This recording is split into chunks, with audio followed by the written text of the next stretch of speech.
আসসালামু আলাইকুম ভিউয়ার্স, আপনারা সবাই কেমন আছেন? আলহামদুলিল্লাহ ভালো আছেন। আমিও ভীষণই ভালো আছি। তো ভালো আছি জন্যই আজকে আমি একটা কাজ করতে লেগে গিয়েছি। আমার আঙিনায় একটা চুলা আছে, তো এই চুলায় আমি এখন রান্না করবো, যার কারণে চুলাটা ঠিক করতেছি। গরমের সময় এই চুলাটা রান্না হয়, এই চুলায় আসলে রান্না করা যায় না। এখানে অনেক রোদ পড়ে, উপরে কোনো চাল নেই, খোলা আকাশের নিচে, যার কারণে রান্না করতাম না। আর বৃষ্টিও হয়, যার কারণে রান্না করা যায় না। তো বৃষ্টির কারণেই দেখেন চুলাটা নষ্ট হয়ে গিয়েছে। এই চুলাটা এখন ঠিক করব, কারণ শীতের সময় এখানে রান্না করতে খুবই ভালো লাগে। কারণ আসলে খোলা আকাশের নিচে আর এখানে রোদ পড়ে, মিষ্টি মিষ্টি রোদে রান্না বান্না করতে ভীষণই ভালো লাগে। আর এই চুলাতে আপনার হচ্ছে যত রকমের পিঠা আছে, পিঠা টিঠা এগুলো করতেও ভালো লাগে। আপনার মাটির চুলার পিঠা খেতেও খুব ভালো লাগে, যার কারণে এই চুলাটা ঠিক করতেছি। এখানে হচ্ছে আসলে এই শীতের সময় যে পিঠা টিঠা হবে, রস জাল হবে, সব কিছু করবো, যার কারণে তো দেখেন সব ভেঙে টেঙে গিয়েছিল। জিক টিক যা কিছু আছে সব কেমন একটা হয়ে গিয়েছে, মাটি ঝরঝরা হয়ে নষ্ট হয়ে গেছে চুলাটা। তো আমি মাটি সেনে রেখেছিলাম। মাটিটা রেডি করে রাখার পর আমি আসলে রেডি করাটা আপনাদের দেখানো হয়নি।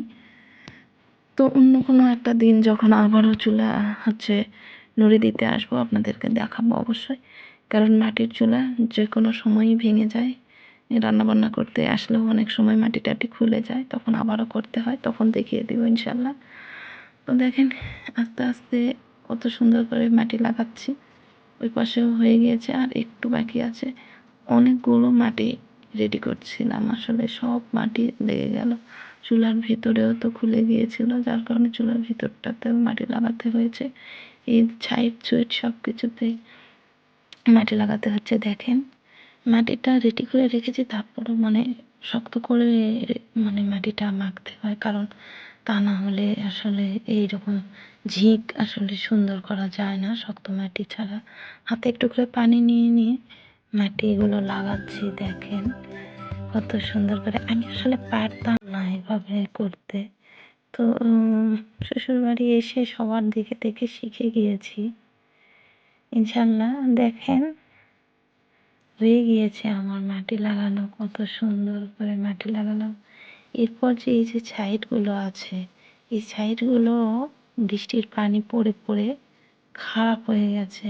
সমান করার জন্য আমি আবার এখানেও মাটি লাগাবো। দেখেন মাটি লাগালে অনেকটাই সুন্দর লাগবে। আর বুঝতেই পারতেছেন এখানে রান্না করব, যার কারণে একটা সুন্দর একটা পরিবেশ তৈরি করতে হবে, তা না হলে কেমন হবে এখানে বসে রান্না বান্না করতে, কেমন লাগবে। তো চুলার ভিতরে নুড়ি দিয়ে নিচ্ছি এরপর, কারণ নুড়ি দিলে হয় কি যে মাটি লাগানো যে উঁচু নিচু থাকে সেগুলো আসলে প্লেন হয়, সমান হয়, তেল তেলে হয়, খুব সুন্দর লাগে দেখতে। ভিতরটাতে নুড়ি দিয়ে নিতে হবে, কারণ এরপর থেকে তার ভিতরে নুড়ি দেওয়া যাবে না। তখন তো মনে করেন যে চুলায় রান্না করব, চুলায় গালি হবে।